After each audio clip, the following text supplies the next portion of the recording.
ओम साईं राम। मैं अंकित तिवारी आपका हिस्ट्री की क्लास में स्वागत करता हूं। दोस्तों, हम लोग हिस्ट्री में अपने पुरातात्विक साक्ष्यों पर चर्चा कर रहे थे। इनमें अभिलेखों को हमने देख लिया था।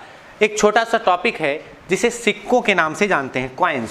हेडिंग डाल लीजिएगा, सिक्के।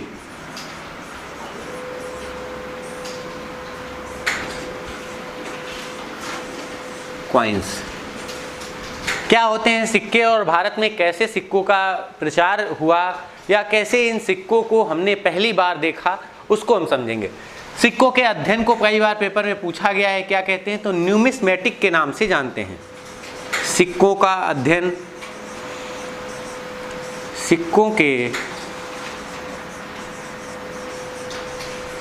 अध्ययन को न्यूमिस्मेटिक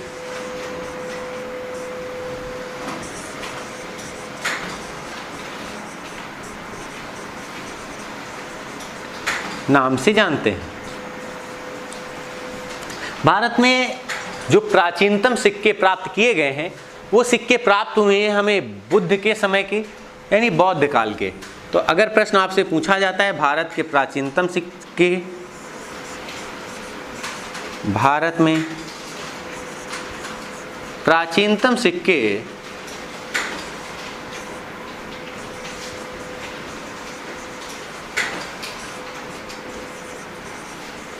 बुद्ध काल के प्राप्त किए गए हैं।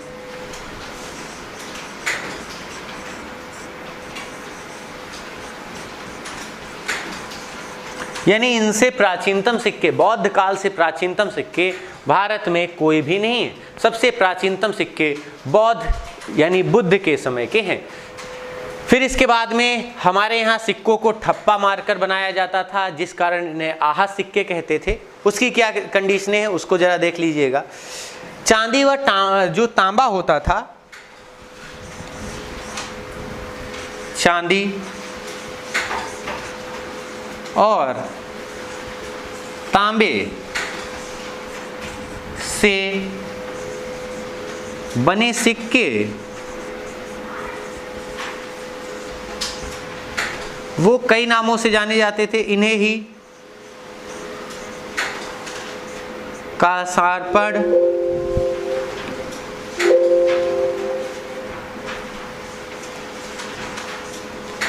पण या पहावड़ के नाम से जानते थे। चांदी व तांबे के बने सिक्के, यानी जो हमारे यहाँ कह सकते हैं सिल्वर, और जो हमारे यहाँ तांबे यानी कॉपर के बने हुए सिक्के थे, इन सिक्कों को कासारपड़, पण या पहावड़ के नाम से जाना जाता था। ध्यान से समझना, इन सिक्कों को बनाने के लिए इन पे एक ठोकर मारी जाती थी। ध्यान से समझना, इन सिक्कों को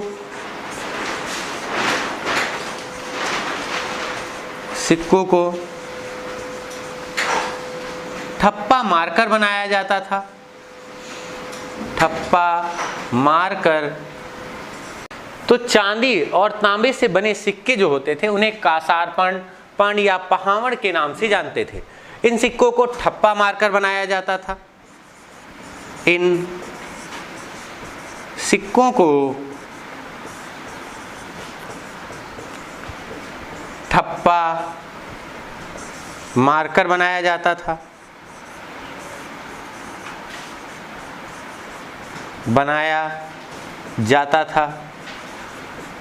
जिस कारण इन्हें आहत सिक्के भी कहते थे। जिस कारण इन्हें आहत सिक्के, आहत सिक्के भी कहते थे। तो इस तरह करके इन्हें आहत सिक्के भी कहते थे। आहत सिक्कों को अगर पूछा जाए किससे मिलकर बनते थे, तो चांदी और तांबे से। इन्हें ही कासारपण, पण या पहावड़ के नाम से भी जाना जाता था। इन सिक्कों पर वास्तव में किसी राजा या फिर समय का एक तरह से उल्लेख नहीं किया जाता था। ध्यान से समझना, इन सिक्कों पर राजा का नाम व समय यानी सन नहीं अंकित किया जाता था। इन सिक्कों पर राजा का नाम व कालक्रम को अंकित नहीं किया जाता था।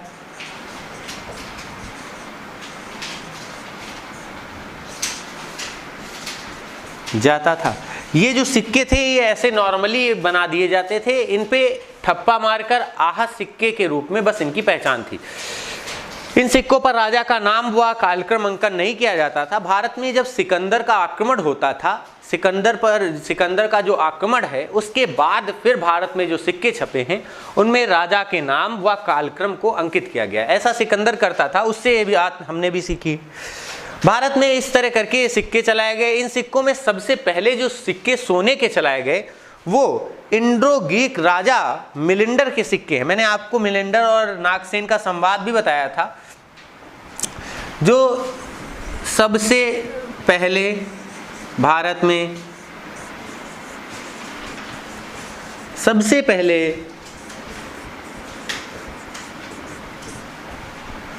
सोने के सिक्के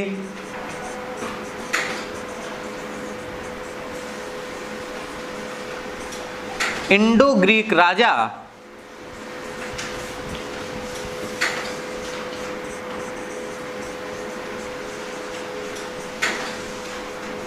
मिलिंडर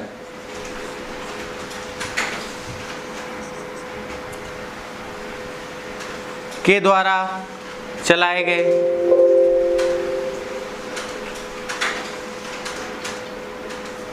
भारत में सबसे प्राचीनतम सिक्के जो सोने के हैं वो इंडो ग्रीक राजा के। ध्यान से समझना, भारत में सबसे प्राचीनतम सिक्के बौद्ध काल के, लेकिन सबसे पहले या सबसे प्राचीन सोने के सिक्के इंडो ग्रीक राजा मिलिंडर द्वारा चलवाए गए।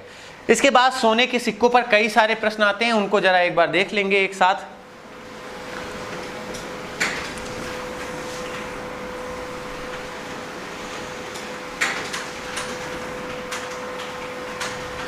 देखिएगा, अगर प्रश्न पूछा जाए भारत में सर्वाधिक सोने के सिक्के किसने चलाए, तो सबसे पहले सर्वाधिक जो सोने के सिक्के हैं वो गुप्त राजाओं द्वारा चलाए गए। सर्वाधिक भारत में सर्वाधिक सोने के सिक्के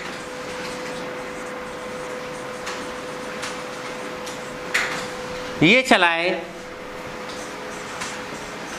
सोने के सिक्के गुप्त काल में या गुप्त राजाओं ने चलाए गए।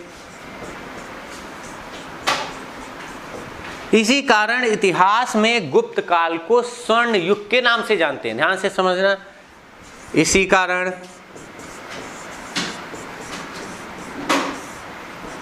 इतिहास में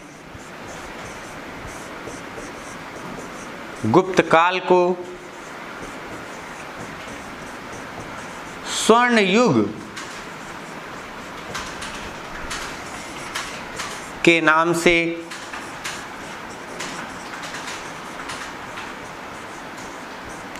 जानते हैं।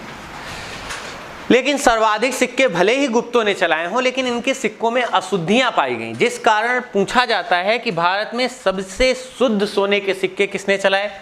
तो ध्यान रखना, भारत में सबसे शुद्ध सोने के सिक्के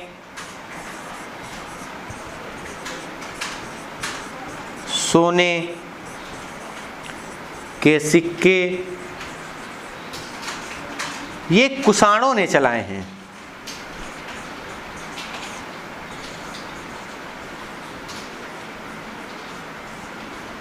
भारत में सबसे शुद्ध सोने के सिक्के कुषाणों द्वारा, जबकि सर्वाधिक सोने के सिक्के गुप्तों के द्वारा और पहली बार सोने के सिक्के ये इंडो ग्रीक राजाओं द्वारा चलाए गए थे।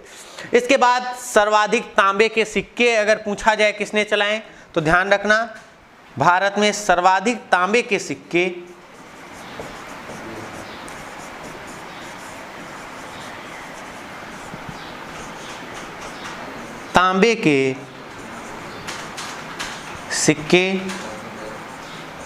ये भी कुशवाड़ों द्वारा ही चलाए गए।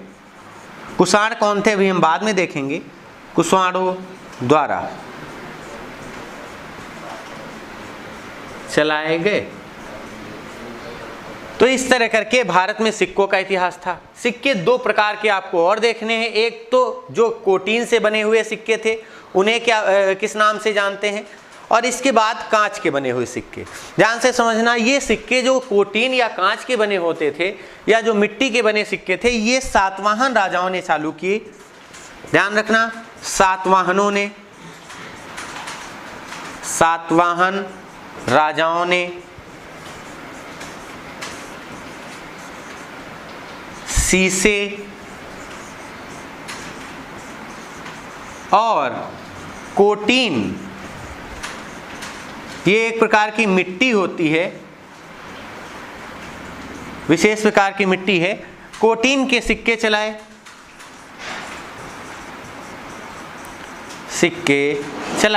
तो इस प्रकार करके सिक्कों का इतिहास था। सातवाहन राजाओं ने तो शीशे और कोटीन के भी सिक्के यानी कांच और कोटीन यानी मिट्टी के सिक्के भी चला दिए। ध्यान से समझना, प्रश्नों को किस तरह आपको पकड़ना है या आपको तय करना है, क्योंकि प्रश्न हर जगह अपने अपने अलग अलग हैं। सिक्कों के अध्ययन को न्यूमिस्मेटिक कहते हैं। भारत में प्राचीनतम सिक्के बुद्ध काल से संबंधित हैं। चांदी व तांबे के बने सिक्कों को कासारपण, पण या पहावड़ कहा जाता था। इन सिक्कों पर राजा का नाम या कह सकते हैं कि समय का अंकन नहीं किया जाता था। इन सिक्कों को ठप्पा मारकर बनाया जाता था, इसलिए इन सिक्कों को आहत सिक्के भी कहते थे। फिर इसके बाद में भारत में सबसे प्राचीनतम जो सिक्के आपको बताया गया बौद्ध काल के हैं, लेकिन भारत में सबसे पहले सोने के सिक्के इंडो ग्रीक राजा मिलिंडर द्वारा चलाए गए। इसके बाद सर्वाधिक सोने के सिक्के गुप्त राजाओं ने चलाए, जिस कारण इनके शासनकाल को इतिहास का स्वर्ण युग भी कहते हैं। इसके बाद आते हैं कुषाण राजाओं के द्वारा सबसे शुद्ध सोने के सिक्के यानी 24 कैरेट गोल्ड के सिक्के चलाए गए। इसके बाद बात आती है तांबे के सर्वाधिक सिक्के, तो ये भी तांबे के भी सर्वाधिक सिक्के चलाए कुषाण राजाओं ने। फिर इसके बाद सातवाहन राजाओं ने कोटीन और कांच के यानी शीशे के भी सिक्के चला दिए। तो इस तरह करके सिक्कों का इतिहास था। ध्यान रखना है, पुरातात्विक साक्ष्यों में आते हैं। इसके बाद कुछ अन्य भी स्रोत रहे जिनसे हमें कह सकते हैं इतिहास लेखन में मदद मिली, यानी दुनिया के कई देशों में भारतीयों के बारे में उल्लेख किया गया, तो उसको आपको देखना है। अन्य में क्या क्या आपको देखना है, लिख लीजिए। 1400 ईस्वी पूर्व एक टर्की में अभिलेख पाया गया। 1400 ईस्वी पूर्व का टर्की का बोगाज कोई अभिलेख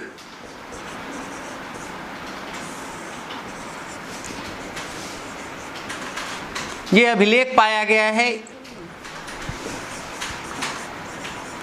इसमें भारतीय देवताओं का उल्लेख किया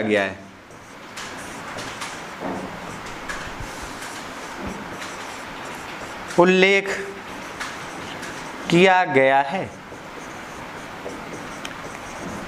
इन देवताओं में इंद्र, फिर इसके बाद मित्र, नासत्य जिन्हें अश्वनी कुमार के नाम से भी जाना जाता था, और वरुण, इन 4 देवताओं का उल्लेख किया गया है। ध्यान से लिख लीजिएगा। इंद्र, मित्र, नासत्य और वरुण। नासत्य को अश्वनी कुमार के नाम से भी जानते हैं, अश्वनी कुमार। ये जो टर्की का राजा होता था वो इन 4 देवताओं की जब कहते हैं गद्दी संभालता था तो शपथ ग्रहण करता था। तो इस तरह करके इन राजाओं का उल्लेख वहां से भी मिला है। फिर इसके बाद मिस्र के एल एमरना से एक मोहर पाई गई है जिसमें भारतीय देवताओं का भी उल्लेख किया गया है और भारतीय राजाओं का भी उल्लेख किया गया है। ध्यान से समझना। दूसरा इसका साक्ष्य एक और है, मिस्र की एल एमरना की महर। मिस्र के एल एमरना से प्राप्त मोहर में भारतीय राजाओं का वर्णन किया गया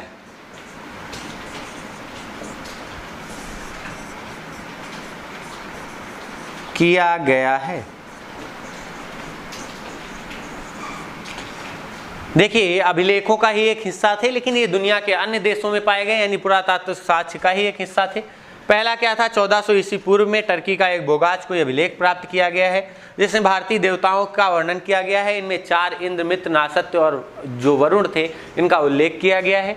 यहाँ का जो राजा होता था, इन चारों देवताओं की सौगंध या कसम खाता था गद्दी संभालने से पहले। दूसरा इसमें एक और पॉइंट है कि मिस्र का जो एल एमरना है, वहाँ से मोहर प्राप्त की गई है, जिसमें भारतीय देवी देवता और राजाओं का वर्णन मिला है। तो इस तरह करके ये 2 साक्ष्य ऐसे हैं जिनसे हम पुरातात्विक साक्ष्यों में भारतीयों की एक उपलब्धि दर्ज करा सकते हैं। इसके बाद अगला हिस्सा आता है। अब देखिए ये हमारे पास था अभी तक का एक इतिहास, जिसको हम इस तरह से पढ़ेंगे। ध्यान रखना, जो भी हम इतिहास पढ़ेंगे वो इन्हीं स्रोतों से, इन्हीं के माध्यम से पढ़ेंगे। फिर इसके बाद अब हम पढ़ेंगे सिंधु घाटी सभ्यता। हेडिंग डाल लीजिएगा, सिंधु घाटी सभ्यता या हड़प्पा सभ्यता। हड़प्पा सभ्यता, हड़प्पा सिविलाइजेशन। हड़प्पा सभ्यता, हड़प्पा सभ्यता एक ताम्रयुगीन सभ्यता कही जाती है, यानी तांबे का इस युग में प्रयोग किया गया। ध्यान रखना, हड़प्पा सभ्यता एक ताम्रयुगीन सभ्यता कही जाती है। हड़प्पा सभ्यता एक ताम्र युगीन यानी ताम्र युग की सभ्यता है।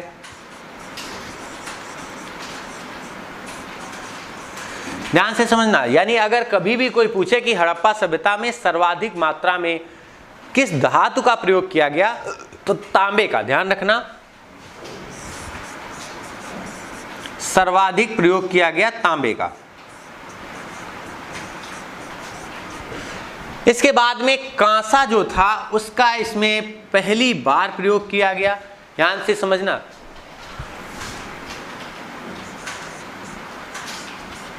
इस सभ्यता में सर्वप्रथम कांसे का प्रयोग किया गया।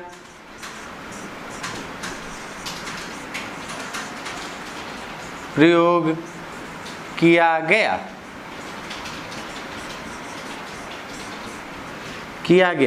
सभ्यता जो होती है, यहां पर एक पॉइंट लिखा हुआ है, सभ्यता और संस्कृति दोनों में अंतर होता है।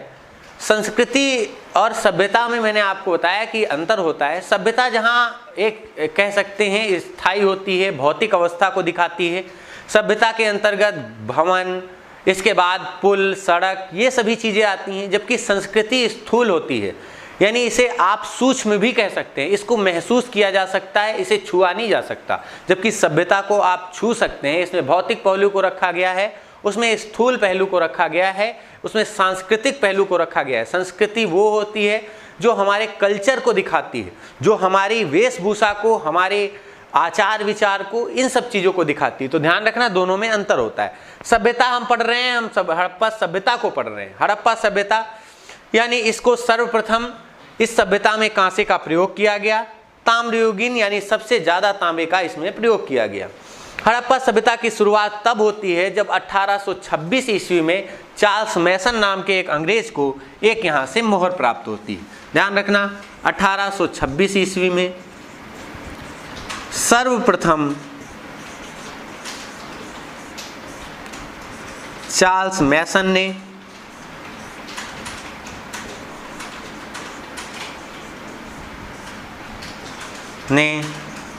इस सभ्यता से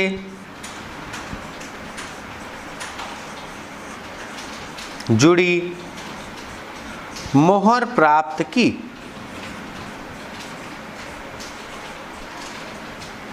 मोहर प्राप्त की। यानी हड़प्पा सभ्यता के बारे में पहला जो एक साक्ष्य मिला वो चार्ल्स मैसन को मिला और इन्होंने यहाँ से एक मोहर प्राप्त की। इसके बाद हड़प्पा सभ्यता का धीरे धीरे करके विकास होता गया और इस सभ्यता से जुड़े लोगों का नाम भी जुड़ता गया।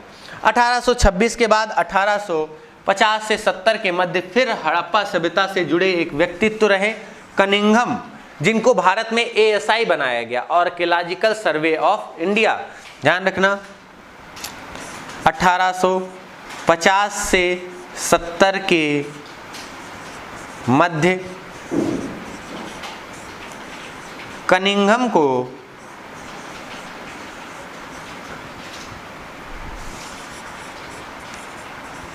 ASI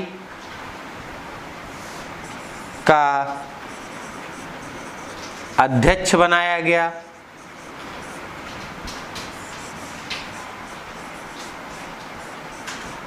इसको जिम्मेदारी दी गई ASI को कि भाई तुम जाकर के, ये जब मॉडर्न हिस्ट्री हम पढ़ रहे थे तो हमने ASI के बारे में अच्छे से समझा था। फिर इसके बाद में कहा गया कि जो आर्कियोलॉजिकल सर्वे ऑफ इंडिया है, यानी जो पुरानी पांडुलिपियां या जो पुराने आर्कियोलॉजिकल सर्वे ऑफ इंडिया,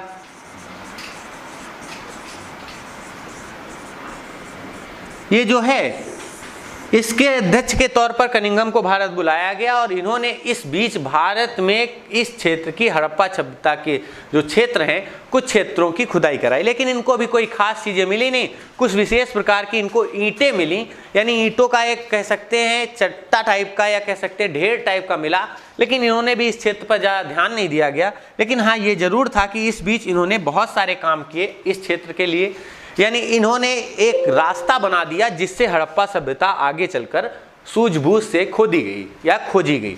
ध्यान रखना, जिस कारण इनकी सूझबूझ के कारण भारत में पुरातत्व शास्त्र का इन्हें जनक कहा जाता है। ध्यान रखना, कनिंघम को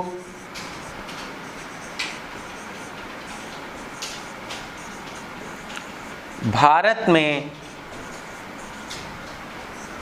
पुरातत्वशास्त्र का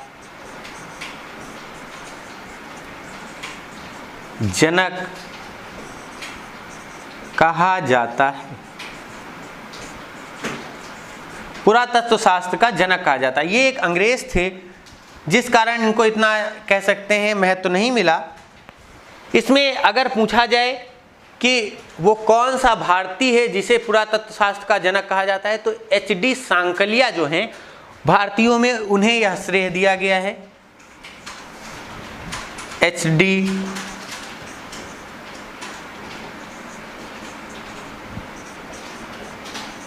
सांकलिया भारतीयों में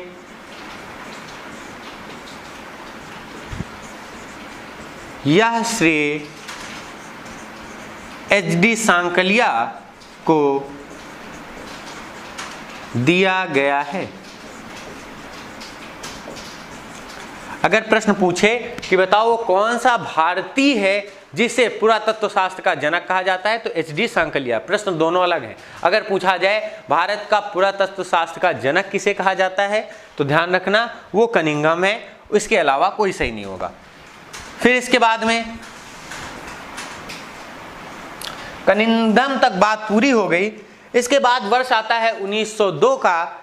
इस 1902 के वर्ष में राखलदास कह सकते हैं बनर्जी, और इसके बाद वास्तव में जो इस क्षेत्र पर सबसे ज़्यादा ध्यान दिया वो ध्यान दिया सर जॉन मार्शल ने। ध्यान से समझना, जॉन मार्शल और RD बनर्जी, ये दोनों, राखलदास बनर्जी दोनों मित्र थे। लेकिन यहाँ पर 1902 में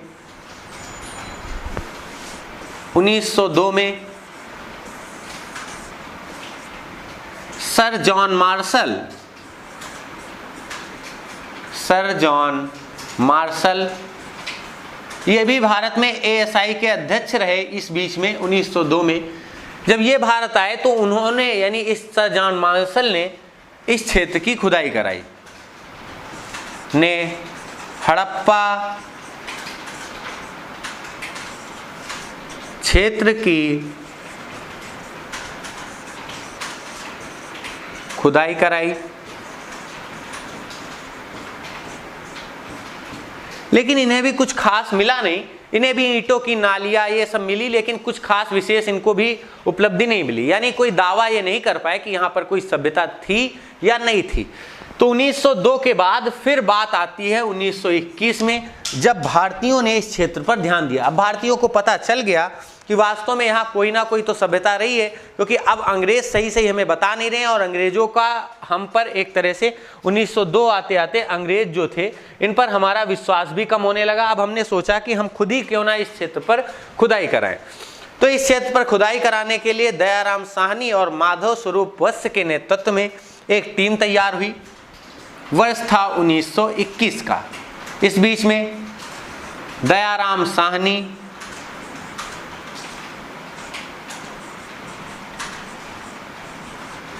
और माधव स्वरूप वत्स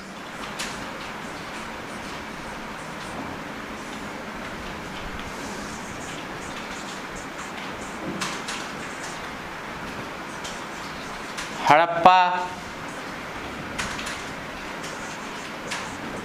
क्षेत्र की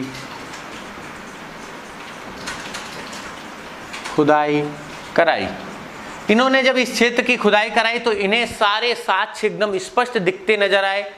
इन्होंने इस क्षेत्रों से बहुत सारे कह सकते हैं पुरातत्व शास्त्र प्राप्त किए और कहा ये एक सभ्यता थी जिसका एक नगर रहा हड़प्पा। ध्यान से समझना, एक सभ्यता थी और यहाँ का एक नगर था हड़प्पा। इन लोगों ने दावा किया कि हड़प्पा एक राजधानी भी थी और इस तरह करके हड़प्पा की खोज कर डाली इन्होंने।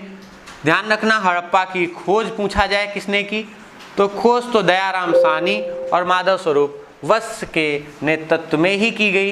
तो सही तो यही है। ध्यान रखना, अगर पूछा जाए खोज किसने की तो दयाराम साहनी और माधव स्वरूप वत्स के नेतृत्व में 1921 में की गई हड़प्पा क्षेत्र की खुदाई। इस हड़प्पा क्षेत्र के बारे में अगर पूछा जाता है कि ये कहाँ है, तो ये पाकिस्तानी पंजाब के मांट गोमरी जिले में, ध्यान रखना ये वर्तमान क्षेत्र है।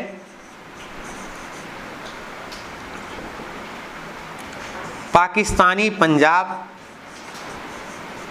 पाकिस्तान के पंजाब प्रांत के मांट गोमरी जिले में, जो कि रावी नदी के तट पर पड़ता है,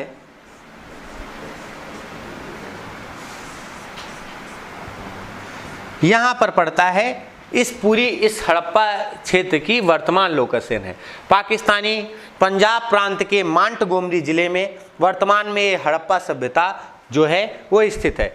कई बार प्रश्न ये पूछा गया। इसके बाद फिर जब 1921 में इन क्षेत्रों की खुदाई कराई राखल जो कह सकते हैं दयाराम साहनी और माधव स्वरूप वत्स ने, तो फिर अगले ही वर्ष जो जॉन मार्शल के मित्र थे राखलदास बनर्जी, आर.डी. बनर्जी, 1922 में उन्होंने मोहनजोदड़ो की खोज कर डाली।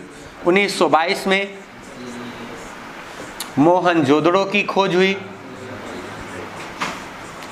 और इस क्षेत्र की जो खोज की वो खोज की आर.डी. बनर्जी यानी राखल दास बनर्जी, इन्होंने इस क्षेत्र की खुदाई कराई और इन क्षेत्रों से जब साक्ष्य मिले तो उन्होंने कहा कि नहीं, हड़प्पा ही नहीं मोहनजोदड़ो भी इस सभ्यता का एक हिस्सा रहा। जो मोहनजोदड़ो है यह भी वर्तमान पाकिस्तान में ही पड़ता है, सिंधु नदी के तट पर स्थित है, लरकाना नाम के जिले में ये इस समय स्थित है। ध्यान रखना, पाकिस्तान के इनकी लोकेशन बहुत पूछी जाती है।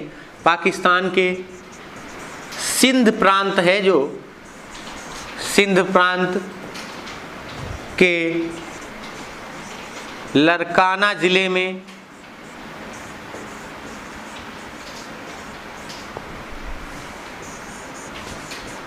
ये सिंधु नदी के तट पर है।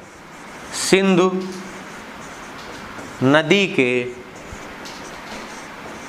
तट पर स्थित है। तो ये वर्तमान जो लोकेशन है इस समय मोहनजोदड़ो की। मोहनजोदड़ो जो है ये सिंधु घाटी सभ्यता का सबसे बड़ा नगर है।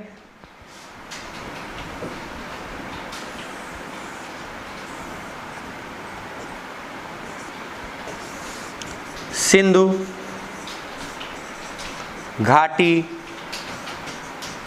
सभ्यता का सबसे बड़ा नगर है। ये सबसे बड़ा नगर है। कई सारे लोगों ने सिंधु घाटी सभ्यता की जुड़वा राजधानी हड़प्पा और मोहनजोदड़ो को माना है। ध्यान रखना, प्रश्न पूछा जाता है हड़प्पा और मोहनजोदड़ो की जुड़वा राजधानी कौन सी है, तो हड़प्पा और मोहनजोदड़ो ही है। इसके बाद समय बीतता गया और आगे चल करके जब देश आज़ाद हुआ तो 1947 तक कुल इस सिंधु घाटी सभ्यता से जुड़े स्थलों की संख्या 45 थी जिन्हें खोज निकाला गया। लेकिन वास्तव में जितने भी स्थल पाए गए वो सब के सब ज़्यादातर सिंधु नदी घाटी के तट पर पाए गए, जिस कारण इसे सिंधु घाटी की सभ्यता कहा जाने लगा। सिंधु घाटी सभ्यता इसीलिए इसे कहा जाने लगा। लेकिन आगे चल करके वर्तमान जो स्थिति है उसमें स्थलों की संख्या करीब 1400 है। इन 1400 स्थलों में से 1100 स्थल ऐसे हैं जो सिंधु घाटी नदी से दूर स्थित हैं। इसको भी हमें समझना है। सिंधु घाटी सभ्यता का सबसे बड़ा नगर था मोहनजोदड़ो। अगर पूछा जाए कि भारत में सबसे बड़ा नगर, तो वो राखीगढ़ी है, क्योंकि ये मोहनजोदड़ो जो है ये पाकिस्तान में पड़ता है। भारत में सबसे बड़ा नगर तो ये राखीगढ़ी है, हरियाणा में पड़ता है। राखीगढ़ी ये हरियाणा में है, ये हरियाणा में है। तो इस तरह करके सिंधु घाटी सभ्यता की एक शुरुआती कह सकते हैं खोज है। सिंधु घाटी सभ्यता का टाइम टेन्योर आपको ध्यान रखना है।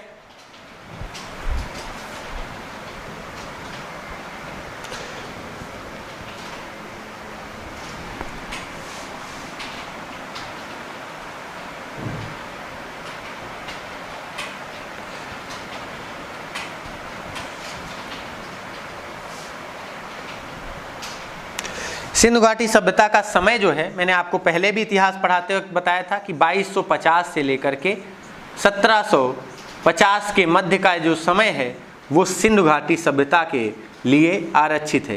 ये बिफोर क्राइस्ट है, यानी ईस्वी सन से पूर्व की बात है। ध्यान रखेंगे। इस तरह करके हड़प्पा सभ्यता था और इसके बारे में जो हमारे पास उपलब्ध साक्ष्य हैं हड़प्पा और मोहनजोदड़ो के, वो हमने देख लिए। ये वर्तमान पाकिस्तान में दोनों ही जगह पड़ती हैं। भारत में राखीगढ़ी सबसे बड़ा स्थल है। इसके बाद में सिंधु घाटी सभ्यता से जुड़े हुए कुछ बहुत सारे तथ्य हैं जिनको आपको समझना है। सिंधु घाटी सभ्यता जो है इसका आकार त्रिभुजाकार बताया गया है। कैसे, जरा समझना। ये आप एक त्रिभुज बना लीजिए और इसके जो ऊपर प्रश्न पूछे गए हैं उनको लिख लीजिएगा।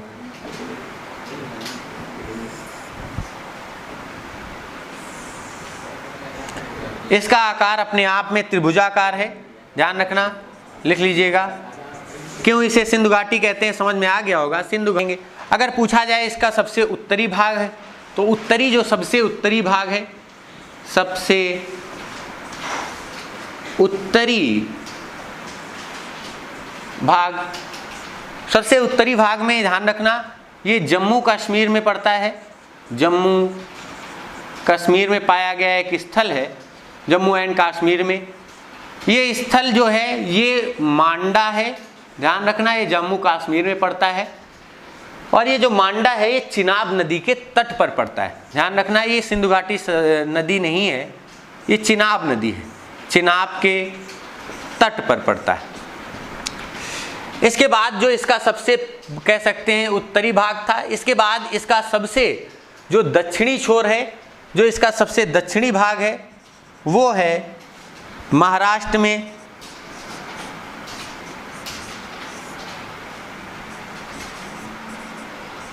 डायमाबाद, महाराष्ट्र में स्थित डायमाबाद जो है वो इसका सबसे कह सकते हैं दक्षिणी हिस्सा है। ये जो दायमाबाद है ये गोदावरी के तट पर पड़ता है, ध्यान रखना, ये गोदावरी के तट पर स्थित है। फिर इसके बाद जो सिंधु घाटी सभ्यता है, इसका अगर पूछा जाए सबसे पूर्वी स्थल कौन सा है, तो सबसे पूर्वी स्थल ये आलमगीरपुर है। आलमगीरपुर है, ये आलमगीरपुर उत्तर प्रदेश में पड़ता है, यानी यूपी में पड़ता है, यूपी में पड़ता है। और इस आलमगीरपुर की एक विशेषता ये है कि ये हिंदन नदी के तट पर पड़ता है। ये नदियां कई बार पेपर में पूछी गई हैं कि सिंधु घाटी सभ्यता से जुड़ा हुआ कौन सा स्थल किस नदी के तट पर है, तो सबसे पूर्वी भाग जो है वो आलमगीरपुर है, जो हिंडन नदी के तट पर स्थित है, यूपी में है। फिर इसके बाद जो सिंधु घाटी सभ्यता का सबसे कह सकते हैं पश्चिमी सिरा है, सबसे पश्चिमी क्षेत्र या पश्चिमी भाग ये कौन सा है, ध्यान रखना, ये बलूचिस्तान में स्थित है। सुत्का गिंडोर, सुत्का गिंडोर, ये इसका सबसे कह सकते हैं पश्चिमी भाग है। ये जो सुत्का गिंडोर है ये दास्क नदी के तट पर है, दास्क नदी के तट पर है। और ये जो पड़ता है ये बलूचिस्तान में पड़ता है, यानी पाकिस्तान में है, बलूचिस्तान में। तो इस तरह करके सिंधु घाटी सभ्यता जो है ये बिखरी हुई है। इसका आकार ध्यान रखना त्रिभुजाकार है। चलिए इतना तैयार करके आइएगा, अगली क्लास में यहीं से मिलेंगे। तब तक के लिए आप सभी का धन्यवाद। Best of luck all of you.